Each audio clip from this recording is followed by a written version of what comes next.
সরানো হলো রাজ্যের গোয়েন্দা প্রধানকে, গেলেন দময়ন্তী সেনের চেয়ারে। খবরে আসছি বিস্তারিত। ফের রাজ্য পুলিশে বড়সড় রদবদল, সব থেকে 4টে গুরুত্বপূর্ণ পদে রদবদল করা হয়েছে। সরানো হলো গোয়েন্দা প্রধানের রাজাশেখরনকে, তাকে পাঠানো হয়েছে রাজ্য পুলিশের ট্রেনিংয়ে। উল্লেখ্য, কিছুদিন আগে শিয়ালদহ অস্ত্র উদ্ধারের ঘটনায় উঠে এসেছিল ভিন্ন রাজ্যের যোগের কথা।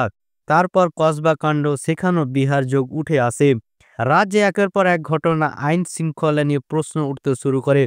নবান্নের সভাঘরে রাজ্য পুলিশ ও সিআইডির একাংশের ভূমিকা ক্ষোভ উগরে দিতেও দেখা গিয়েছিল মুখ্যমন্ত্রীকে। রাজ্যের ডিজির উদ্দেশ্যে মুখ্যমন্ত্রী বলেছিলেন, আমি সিআইডির রদবদল করব পুরোটাই, আর যার যার বিরুদ্ধে অভিযোগ রয়েছে অভিযোগ পেলে ক্রস চেক করো। কেউ কেউ মিথ্যা কথা বললেও অভিযোগ করে, অভিযোগ যদি সত্যি হয় তাহলে কড়া পদক্ষেপ করো, কেউ তাতে বাধা দেবে না, আর কেউ বাধা দিলে আমিও শুনব না। আর তারপরেই এই রদবদল। এডিজি 1 রাজাশেখরনকে রাজ্য পুলিশের ট্রেনিংয়ে পাঠিয়ে দেওয়া হলো। দময়ন্তী সেন, যিনি রাজ্য পুলিশের ট্রেনিংয়ে চলে গিয়েছিলেন, তাকে এডিজি আইজি পলিসি মেকিং পদে আনা হলো। অর্থাৎ রাজ্য পুলিশের নীতি নির্ধারকের ভূমিকা এবার দময়ন্তী।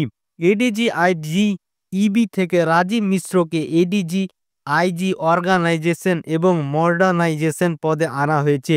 রাজ্য পুলিশ সূত্রে খবর, এটা একটা রুটিন রদবদল। তবে নতুন গোয়েন্দা প্রধানকে তা এখন রাজ্যের তরফে নির্দেশিকা জারি করা হয়নি।